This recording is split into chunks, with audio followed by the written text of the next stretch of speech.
I thought running away would solve everything. I thought silence could bury the truth I couldn't speak. But the moment I stepped into my friend's house, clutching my bag and struggling to hold myself together, I realized life doesn't let you hide forever. I was already exhausted from pretending I was fine, but nothing prepared me for what his mother would see in my eyes, what she would ask, and how her questions would pull everything I tried to forget back into the light. Backhand index pointing right. If you believe in kindness, second chances, and stories that touch the heart, please like, comment, share and subscribe. Your support keeps these emotional stories alive. I had gone to my friend Amir's place thinking I'd stay only a night or two, just enough to get my breathing back, just enough to silence the echo of what I left behind.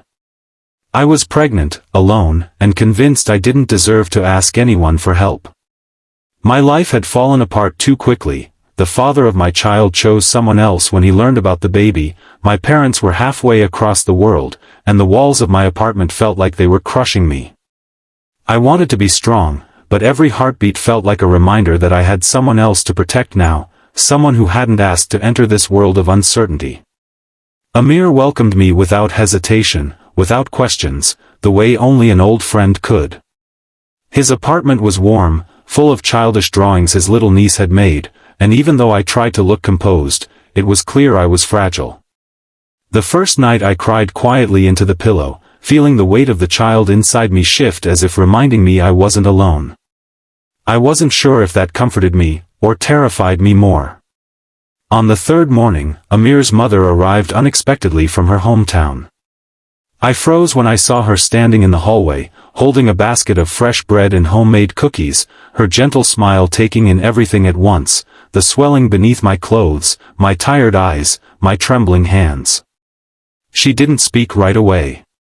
Instead, she placed a warm mug of tea in front of me and sat across the table, observing me with a mother's intuition that saw far beyond what words could hide. Her first question wasn't sharp or accusing, it was simple, whispered with genuine concern. "How long have you been carrying so much alone?" The words hit me harder than any confrontation could. I hadn't realized how deeply loneliness had rooted itself in me until someone acknowledged it without judgment. My lips parted, but nothing came out.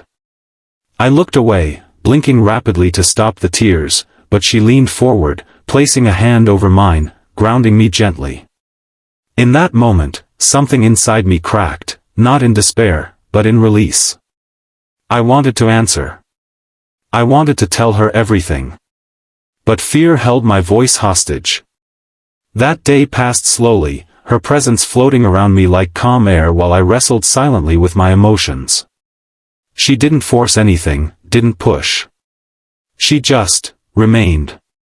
And sometimes, that's the loudest kind of love.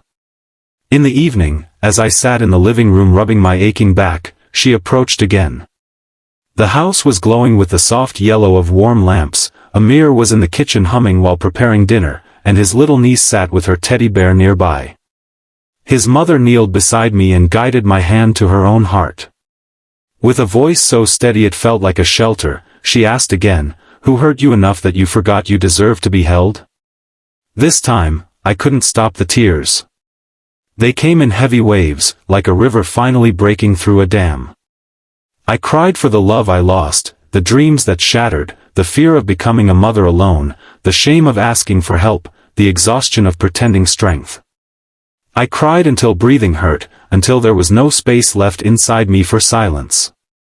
She held me, not tightly, not forcefully, just enough, the way someone holds fragile things they want to protect. She stroked my hair as if smoothing out all the tangled emotions I had locked away. For the first time in months, I didn't feel alone. The baby shifted again, almost as if feeling the peace inside me settle for a moment, and she smiled through her own tears, whispering blessings over the child I carried as though it were already hers to care for too.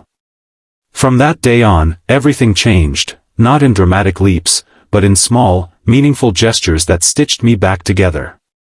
She helped me organize my medical papers, made nutritious meals, walked with me when my feet swelled, and told me stories of women who had survived harder storms and raised children who became suns in their own darkness.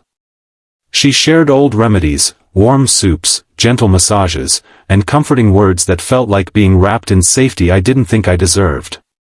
Amir stayed supportive but quiet, letting his mother guide the healing she instinctively knew how to bring. His niece would place her teddy bear in my lap every evening as if the bear could keep both me and the baby safe. Sometimes I would wake early and find his mother praying softly in the living room, asking for ease in my journey, asking for protection for my child, not because she had to, but because she cared. Slowly, I began to talk, not all at once, not every detail, but enough to let part of the pain escape. She never blamed me, never judged the choices that had led me here. Instead, she reminded me that surviving wasn't shameful, it was strength. That motherhood wasn't defined by who stayed or who left, but by love that grows even when your heart feels empty. Her questions weren't interrogations, they were invitations to breathe again. Every time she asked, "How are you today, truly?" I learned to answer more openly. I learned to trust myself again, to feel worthy of softness, to imagine a future not just marked by survival, but by joy. Months passed, and my belly grew heavier with life and hope. When the day came that my contractions began while we were at a hospital for a routine checkup, Amir and his mother stayed by my side the entire time. I remember gripping her hand so hard as pain surged through me that I expected her to pull away, but she never did. She whispered strength into my ear until I felt like I could breathe through anything. When my child was finally placed in my arms, tiny, warm, crying against my chest, I broke again, but this time, not from pain. From love.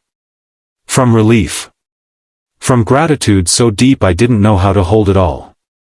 His mother cried too, not as someone who simply witnessed my journey, but as someone who had walked beside me when I couldn't carry myself. I realized then that sometimes family is not who shares your blood, but who holds your hand when your heart breaks and helps you rebuild it piece by piece. Months later, when I finally found the courage to move into my own place with the baby, I hugged Amir's mother tightly and whispered that her kindness saved not one life, but two. She smiled, brushed a kiss on my baby's forehead, and said, "We don't save people. We remind them they're worth saving." And I believed her. Backhand index pointing right. If this story touched your heart even a little, please like, comment, share and subscribe. Your support keeps these emotional journeys alive and helps spread kindness. Speech balloon. Before you go, what part of the story stayed with you the most? Please comment below, your thoughts mean more than you know. Thank you for reading, and remember, sometimes the questions we fear the most are the ones that lead us back to ourselves.